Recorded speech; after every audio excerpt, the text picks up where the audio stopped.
Hey people, how's it going? Welcome to another video. Welcome to another vinyl album video, and welcome to my front room.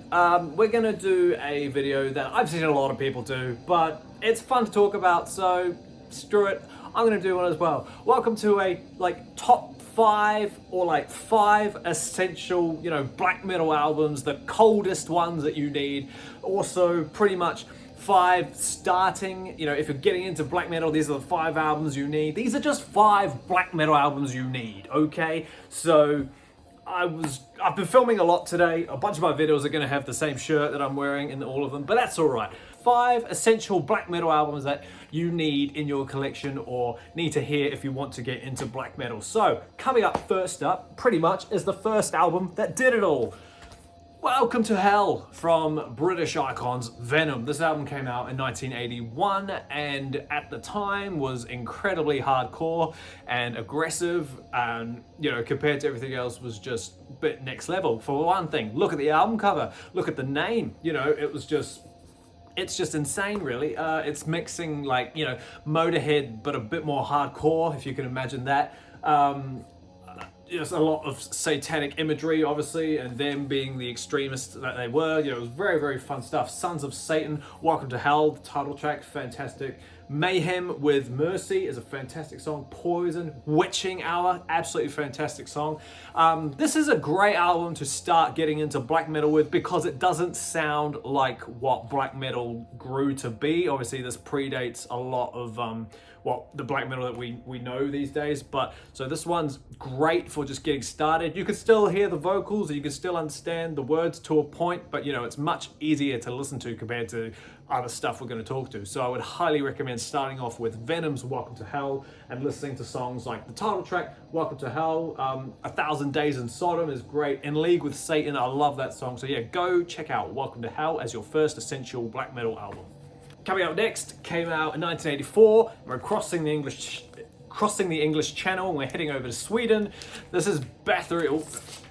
This is Bathory's iconic debut album, self-titled album, Bathory. This came out, like I say, in 1984. This takes everything that Venom did and just kind of turns it up a notch in terms of, if Venom were the one who influenced it, these are the guys that influenced the black metal sound. On this album we've got some real hardcore, iconic black metal style vocals, some really, really cool stuff. You could also argue Under the Sign of the Black Mark is quite iconic and must listen to, but obviously start with the debut because it's the debut and it came first. It's absolutely amazing. Songs like Reaper, Sacrifice, Conspiracy with Satan, Raise the Dead, War, even Hades, the first song, it's so cool. This album starts with wind, snowing, wind and all that. Really, really cool stuff. We're getting into slightly more aggressive, but this is still quite accessible in terms of black metal, do you know what I mean? But it's pretty much the same album, pretty much the same album. So, but it's great. This is a tiny bit more heavier than Venom, so if you can handle Venom, I genuinely recommend you'll check this one out and you'll love it as well. So that's Bathory's self-titled debut album. We're jumping a decade now. We've got 1993. Now there was obviously that's the first. Those 2 albums are the first wave of black metal. We're now talking about the second wave of black metal, dominated by the Norwegians in the early 90s. We got likes of Darkthrone, Mayhem, Burzum, Satyricon, Immortal, things like that. But the next album that I'm going to show you is actually Darkthrone's 3rd album, Under a Funeral Moon. This is one of my more favorite Darkthrone albums, and the reason I've thrown this one up is because I prefer this album to their second album, which is A Blaze in the Northern Sky. However, if you want to go check that one out too, that one's fine. I would just recommend listening to this one because the first album from Darkthrone is a death metal album, so we're not really going to talk about that. But then they came out with a Blaze in the Northern Sky, and that was just cult classic black metal. But I like how different the production is on this album.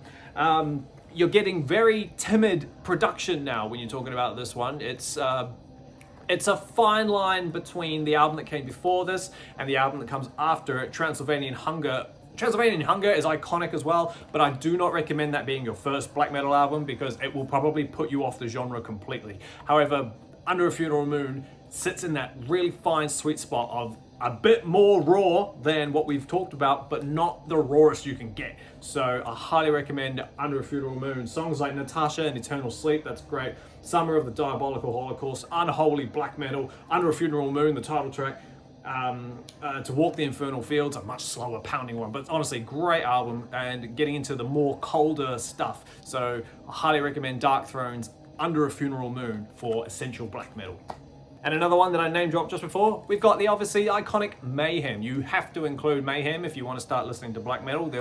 You won't be able to avoid it. This is the iconic debut album, De Mysteris Dom Satanis. God, I hate that there's a bend in there, but that's all right. This album is, like I say, cold. It's iconic. There's so much history and controversy that surrounds this album. It's ridiculous. You can only just make out the track listings on this one, but if you're unfamiliar, if you can handle everything we've talked about, this one might shock you in terms of vocal style. So we've got another style of vocal now. Instead of harsh, I've got the flu kind of sound. This is like I'm hungover, I'm throwing up vocals. It's very droning and it's very moaning. It's very different and it's almost in a weird way, like I know this is going to sound weird, but it's almost operatic.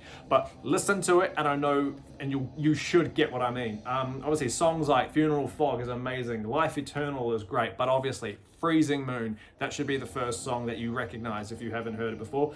And the title track as well, De Mysteris Dom Satanis, the guitar buzz riff that song opens with is absolutely disgusting. But yeah, lots and lots of controversy surrounding Mayhem. If you're unfamiliar with it, get ready because it's about to be insane.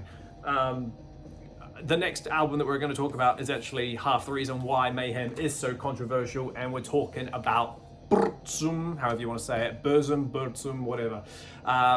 These two pretty much go hand in hand. You can't have Mayhem without Burzum. However, Burzum goes down, what's the path?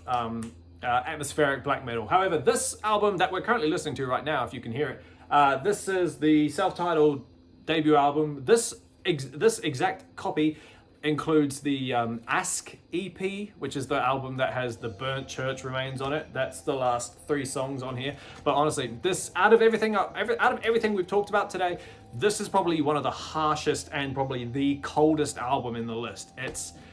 It sounds nothing like anything you've ever heard. It might take a few listenings. Just get a load of the album cover. That could probably give you an idea of what to expect. And look how he presented himself. You know, he was a scary ghoul. At least he thought he was. He went to prison for the murder of Mayhem's guitar player. So he's out of prison now. But Varg Vikernes, yeah. There's a lot of controversy around him. Don't post Instagram photos of this album because they'll get taken down. Mine did. But anyway, yeah, this sounds like nothing you've ever heard before. The vocals on it are screeching and almost inaudible, but you need to listen to it where you're cold and maybe in the dark with a good set of headphones or a very, very loud sound system, because that's the only way to really hone in what this album is trying to portray. Do you know what I mean? Feeble Screams from Forests Unknown, Air, Lords of Depths is iconic, Black Spell of Destruction, which is funny because Varg Vikernes wanted it just to be Spell of Destruction, but Euronymous put black onto it because why not, apparently. A Lost Forgotten Sad Spirit, My Journey to the Stars. It's a fantastic album in terms of black metal, but for the average listener, it's probably terrible, so that's why I'm going to recommend you check out Burzum's iconic debut album. It's cold, it's scary, it's horrible, it's amazing. Go listen to it. Awesome as team, thanks for hanging out with me while I sit here and take you through pretty much 5 essential black metal albums that you need on your shelf, on your playlists if you want to start listening to black metal. There are obviously some others out there, you know, there's Immortal, and as I said, Satyricon, Emperor, there's a bunch of other bands to check out in the Norwegian second wave scene that are really, really good as well. But those are just the coldest and the blackest and just the scariest albums I've got, so I thought I'd share them with you. Let me know down below your favorite black metal album, and I can't wait to see what you think of my picks. Let me see what you think of black metal as a whole. But yeah, keep an eye out for the next video. Don't know when it'll be, but until that happens, team, stay inside, stay safe, listen to black metal, stay warm because it's cold when this stuff comes on, and I'll see you all in the next video. See you later.